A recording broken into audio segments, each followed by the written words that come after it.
First ನೋಡಿದ್ದು ಯಾರೇ ನೀನು ಚೆಲುವೆ ಸಾರಿ ನಾನು ನನ್ನ ಹೆಂಡತಿಯಲ್ಲಿ ರವಿಚಂದ್ರನ್ ಸೌಂದರ್ಯ ಹೋಗಿದ್ದು. ಇವತ್ತು ನಮ್ಮ ಸೌಂದರ್ಯ ಜೊತೆ ಹೋಗ್ತಾ ಇದೀನಿ. ಪ್ರೇಮ ಇಲ್ಲ ಅಷ್ಟೇ. ಅವಳಿಗೆ ಜೋಕ್ ಅರ್ಥ ಆಗಿಲ್ಲ. ಆಕ್ಚುಲಿ ಫಿಲಮೇ ನೋಡಿಲ್ಲ ಅನ್ಸುತ್ತೆ. ನೋಡಿದ್ಯಾ?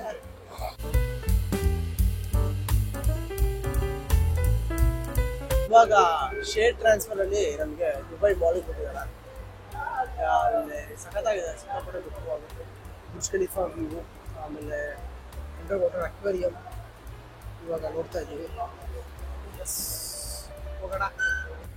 ಜಗತ್ತಿನ ಅತ್ಯಂತ ದೊಡ್ಡ ಮಾಲ್ ಆದ ಈ ದುಬೈ ಮಾಲ್ ಏನಿಲ್ಲ ಅಂದರೂ 50 ಫುಟ್ಬಾಲ್ ಫೀಲ್ಡನ್ನ ಕಂಬೈನ್ ಮಾಡಿದ್ರೆ ಎಷ್ಟು ದೊಡ್ಡದಿರುತ್ತೋ ಅಷ್ಟು ದೊಡ್ಡದಾಗಿದೆ.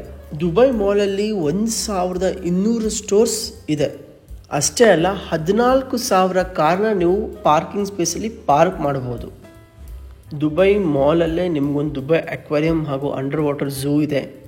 ಆಮೇಲೆ ಇಲ್ಲಿಂದನೇ ನಾವು ಬುರ್ಜ್ ಖಲೀಫಾ ಕೂಡ ಹೋಗಬಹುದು. ದುಬೈ ಮಾಲಲ್ಲಿ ಜಗತ್ತಿನ ಅತ್ಯಂತ ಲಾರ್ಜೆಸ್ಟ್ ಕ್ಯಾಂಡಿ ಸ್ಟೋರ್ ಕ್ಯಾಂಡಿಲಿಷಿಯಸ್ ಕೂಡ ಇದೆ. ದುಬೈ ಮಾಲ್ ಶಾಪಿಂಗ್ ಮಾಡಕ್ಕೆಲ್ಲ ಆಗಲ್ಲ. ಅಲ್ಲಿ ಯಾವ್ದೋ ಗೋಲ್ಡ್ ಚೌಕಲ್ಲೇ ಶಾಪಿಂಗ್ ಮಾಡಕ್ ಆಗಿಲ್ಲ ನಮಗೆ. ಇಲ್ಲಿ ದುಬೈ ಮಾಲ್ ಎಲ್ಲ ಶಾಪಿಂಗ್ ಮಾಡಕ್ ಸೀನೇ ಇಲ್ಲ. ಈಗ ಅಕ್ವೇರಿಯಂಗೆ ಹೋಗ್ತಾ ಇದೀವಿ. 100 ಸಲ ಹೇಳಿದ್ದೀನಿ ನಾವು. ಸೊ ನನಗೆ ಫಸ್ಟ್ ನೋಡಿದ್ದು ಯಾರೇ ನೀನು ಚೆಲುವೆ ಸಾರಿ ನಾನು ನನ್ನ ಹೆಂಡತಿಯಲ್ಲಿ ರವಿಚಂದ್ರನ್ ಸೌಂದರ್ಯ ಹೋಗಿದ್ದು. ಇವತ್ತು ನಮ್ಮ ಸೌಂದರ್ಯ ಜೊತೆ ಹೋಗ್ತಾ ಇದೀನಿ. ಪ್ರೇಮ ಇಲ್ಲ ಅಷ್ಟೇ. ಅವಳಿಗೆ ಜೋಕ್ ಅರ್ಥ ಆಗಿಲ್ಲ. ಆಕ್ಚುಲಿ ಫಿಲಮೇ ನೋಡಿಲ್ಲ ಅನ್ಸುತ್ತೆ. ನೋಡಿದ್ಯಾ? ನನಗೆ ನೇಪಾಳಕ್ಕೆ ಹೋಗ್ಬೇಕು. ಅಲ್ಲೆಲ್ಲ ಪ್ರೇಮ ಸಿಕ್ಕಿದ್ರೆ ಸಿಕ್ಕಿದೆ. ನೇಪಾಳದಲ್ಲಿ ಪ್ರೇಮ ಇರೋದಲ್ವಾ ಫಿಲಮಲ್ಲಿ?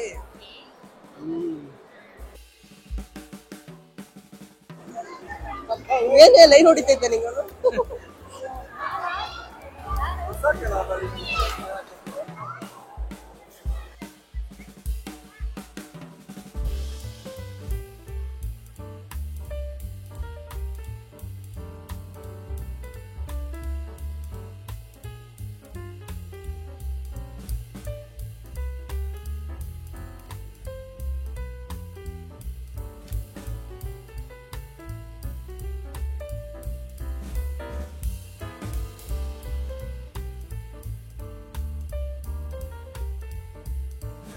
ಅಕ್ವೇರಿಯಂ ಮುಗೀತು.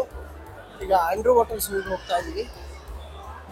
ಈ ಸ್ಟೆಪ್ಸ್ನ ಫಾಲೋ ಮಾಡ್ಕೊಂಡು ಹೋಗ್ಬೇಕು. ಬನ್ನಿ, ಸ್ಟೆಪ್ಸ್ನ ಫಾಲೋ ಮಾಡ್ಕೊಂಡು ಹೋಗ್ಬೇಕು. ಇವಾಗ ಒಂದು ಕಾಮಿಡಿ ನಡೀತು. ನಮ್ 4 ಜನ ನಿಲ್ಸ್ಬಿಟ್ಟು ಒಂದು ಫೋಟೋ ತಗೊಂಡ್ರು. ಎಲ್ಲಿ ಅಕ್ವೇರಿಯಂಗೆ ಎಂಟ್ರಿ ಆಗ್ಬೇಕಾದ್ರೆ ಆಮೇಲೆ ಫೋಟೋನ ಕೊಟ್ಬಿಟ್ಟು ಆಮೇಲೆ ಅದನ್ನೇ ಹೊರಡೆ ಬಂದಾಗ ಫೋಟೋ ಫ್ರೇಮ್ ಹಾಕ್ಸ್ಬಿಟ್ಟು 170 180 ಒಂದು ಫೋಟೋ ಫ್ರೇಮು, ಇನ್ನೊಂದು ನಾವು ಅಕ್ವೇರಿಯಂ ಒಳಗಡೆ ಇರೋ ತರದ್ದೇ ನೀಟಾಗಿ ಮಾಡಿ ನೋಡಕ್ ತುಂಬಾ ಸಕ್ಕದಾಗಿತ್ತು.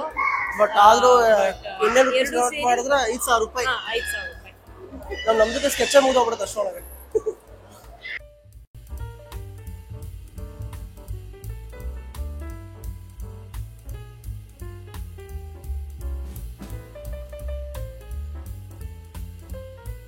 ಇಲ್ಲೆಲ್ಲ ಶಾರ್ಕ್ಸ್ ಇನ್ಫಾರ್ಮೇಶನ್ ಅಂದ್ರೆ ಅದ್ರ ಬಗ್ಗೆ ಮಾಹಿತಿಗಳನ್ನ ಪ್ರಿಂಟ್ ಮಾಡಿದ್ದಾರೆ.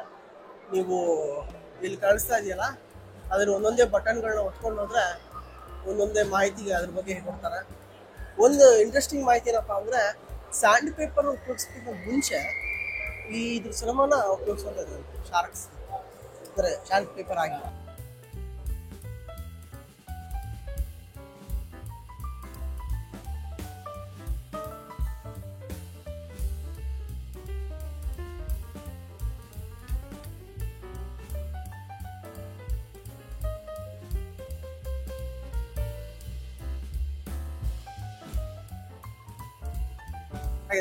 ಎಕ್ಸ್ಪೀರಿಯನ್ಸ್ ಮಾತ್ರ ಅಮೇಝಿಂಗ್.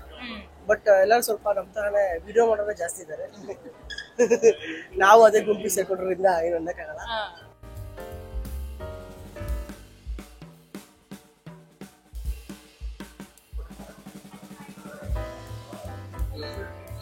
ಹಾವು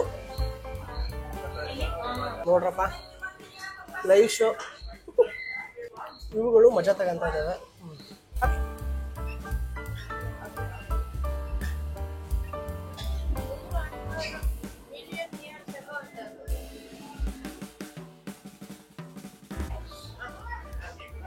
ಎರಡಿದೆ.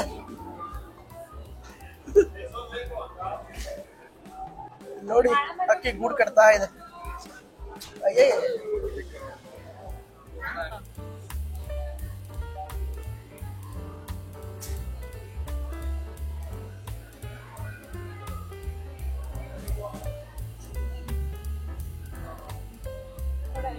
ಎಷ್ಟು ಚೆನ್ನಾಗಿದೆ.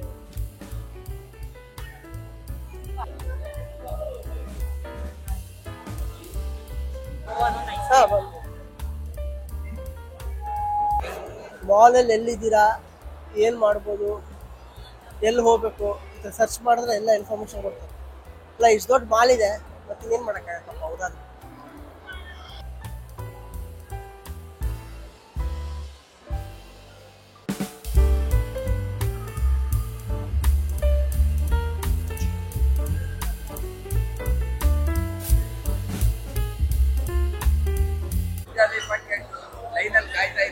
ಎಸ್, ಬುರ್ಜ್ ಖಲೀಫಾ ದೊಡ್ಡ ಲೈನ್ ಇದೆ.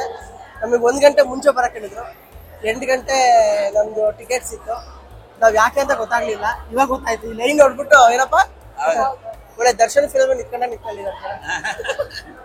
ಒಂದಿನ ಮುಂಚೆ ಕಾಯಂಗಾಗಿದೆ. ಬುರ್ಜ್ ಖಲೀಫಾಗೆ ಟಿಕೆಟ್ ಸಿಕ್ತಾಗ ಬುಕ್ ಆಗಿತ್ತು. ಈಗ ಒಂದು ಕ್ಯೂ ಅಲ್ಲಿ ನಿಂತ್ಕೋಬೇಕು, ಅದಕ್ಕೆ 1 ಗಂಟೆ ಮುಂಚೆ ಬರಕ್ಕೆ ಹೇಳಿದ್ರು. ನೋಡಿ 4 ಜನ ಹೋಗ್ತಾ ಇದೀವಿ 124th ಫ್ಲೋರಿಗೆ. ಜಗತ್ತಿನ ಅತ್ಯಂತ ಟಾಲೆಸ್ಟ್ ಬಿಲ್ಡಿಂಗ್.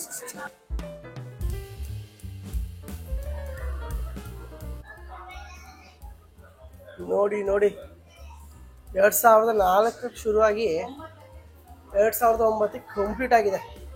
ನಮ್ಮ ಮೆಟ್ರೋನ ಇನ್ನೂ ಕಂಪ್ಲೀಟ್ ಆಗಿಲ್ಲ.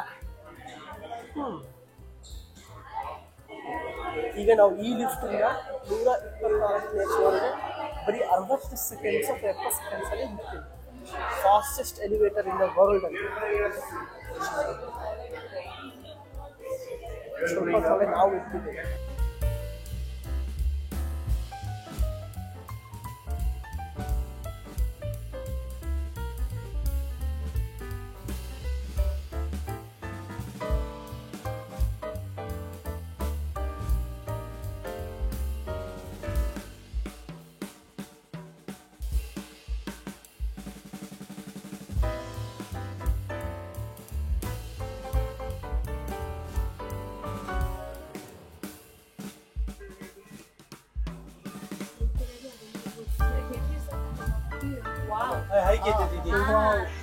ಒಂದು ಅಲ್ಲ 60 ಸೆಕೆಂಡ್ ಅಂತಂದ್ರೆ ಒಂದು ಮೈಲಿ ಫಾಸ್ಟ್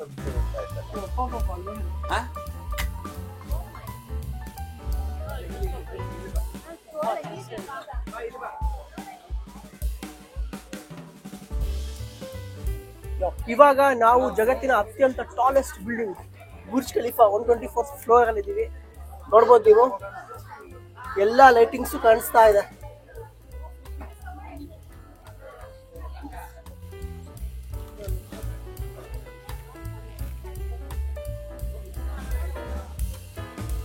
ಹೇಗಿತ್ತು? ತುಂಬಾ ಸಖತ್ತಾಗಿತ್ತು, ವಂಡರ್ಫುಲ್. ಅಮ್ಮ ಸೂಪರ್. ಆದ್ರೆ ಇಡೀ ದುಬೈ ನೋಡಿದಾಗ ಆಯ್ತು ನಂಗೆ ಅಲ್ವಾ? ದುಬೈನೇ ಒಂದ್ಸಲಿ ಎಲ್ಲ ನಾವೀಗ ದುಬೈ ಮಾಲ್ ಅಲ್ಲಿರೋ ಫೌಂಟೇನ್ ಹತ್ರ ಬಂದಿದ್ದೀವಿ. ಆಕ್ಚುಲಿ ಇದು ಅರ್ಧ ಗಂಟೆ ಒಂದ್ಸಲಿ ಫೌಂಟೇನ್ ಆನ್ ಆಗುತ್ತೆ ವಿತ್ ಅರೇಬಿಯನ್ ಮ್ಯೂಸಿಕ್. ಆಮೇಲೆ ಅವಾಗ ಬುರ್ಜ್ ಖಲೀಫಾದಲ್ಲಿ ಲೈಟಿಂಗ್ ಶೋನು ಆಗ್ತಾ ಇರುತ್ತೆ. ಸೊ ಒಳ್ಳೆ ಪ್ಲೇಸು, ಈಟರೀಸ್ ಇರುತ್ತೆ, ನೀವು ಟ್ರೈ ಮಾಡ್ಬೋದು. ಪಾಪ್ಕಾರ್ನ್ ಇದೆ, ಅಲ್ಲ ನಮ್ಮ ದೇಶದಲ್ಲೂ ಸಿಗುತ್ತೆ.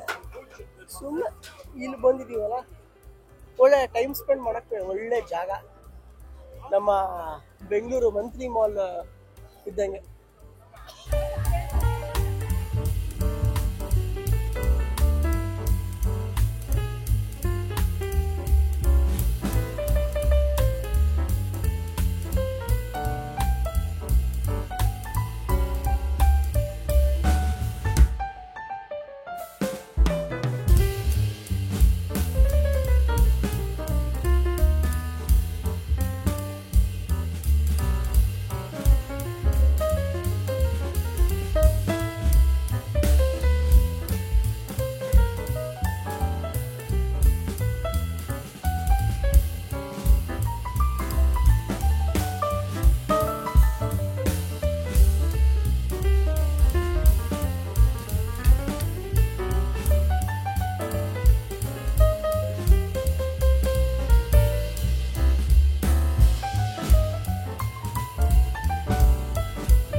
ದುಬೈ ಮಾಲ್ ಎಕ್ಸಿಟ್ ಆಗಕ್ಕೆ ತಲೆ ಕೆಟ್ಟೋಗ್ತಿದೆ. 10 ಜನದ ಹತ್ರ ಕೇಳ್ಕೊಂಡು ಹೋಗ್ತಾ ಇದೀವಿ. ಆದ್ರೂ ಇನ್ನೂ ಎಕ್ಸಿಟ್ ಸಿಕ್ಕಿಲ್ಲ. ಸಿಗತ್ತೆ ಅನ್ನೋ ಹೋಪ್ಸ್ ಅಲ್ಲಿ ಹೋಗ್ತಾ ಇದೀವಿ. ಇಲ್ಲೇ ಕಳೆದೋಗ್ಬೋದು ಯಾರಾದ್ರೂ. ಅಷ್ಟು ದೊಡ್ಡದಿದೆ. ಏನಿಲ್ಲ ಅಂದ್ರೂ ಒಂದು 5 ಕಿಲೋಮೀಟರ್ ನಡೆದಿರ್ಬೇಕು ಗೊತ್ತಲ್ಲ. ಮಾಲ್ ಒಳಗಡೆ ಒಂದು 2 ಕಿಲೋಮೀಟರ್ ನಡೆದಿರ್ಬೇಕಲ್ಲ. 5 ಏನ್ ಮಾತಾಡ್ತಿದೀಯ ಶ್ರವಣ್ ನೀನು? 5 ಕಿಲೋಮೀಟರ್ ಅಂದ್ರೆ ಎಷ್ಟು ಅಂತಾನೂ ಗೊತ್ತಿಲ್ಲ ಅನ್ಸುತ್ತೆ. ತುಂಬಾ ನಡೆದಿದೀವಿ ಇವತ್ತು. ಹಾಯ್ ಪ್ರೇಕ್ಷಕರೇ, ಇಲ್ಲಿಗೆ ನಮ್ಮ ದುಬೈ ವಿಲಾಗ್ ಮುಗೀತು. ಇಲ್ಲಿ ತನಕ ಮಾಡಿರೋ ಎಲ್ಲ ದುಬೈ ವಿಲಾಗ್ ವೀಡಿಯೋಸನ್ನು ನೋಡಿದ್ದೀರಾ ಅಂತ ಅಂದ್ಕೊಂಡಿದ್ದೀನಿ. ಸೊ ನಿಮಗೆ ನಮ್ಮ ಚಾನಲ್ ಇಷ್ಟ ಆದರೆ ದಯವಿಟ್ಟು ಸಬ್ಸ್ಕ್ರೈಬ್ ಆಗಿ, ಹಾಗೆ ಈ ವಿಡಿಯೋನ ಲೈಕ್ ಮಾಡಿ, ಕಮೆಂಟ್ ಬಾಕ್ಸಲ್ಲಿ ನಿಮ್ಮ ಅಭಿಪ್ರಾಯನ ತಿಳಿಸೋದನ್ನು ಮರಿಬೇಡಿ. ಮತ್ತೆ ಸಿಗೋಣ, ಅಲ್ಲಿ ತನಕ ಬಾಯ್.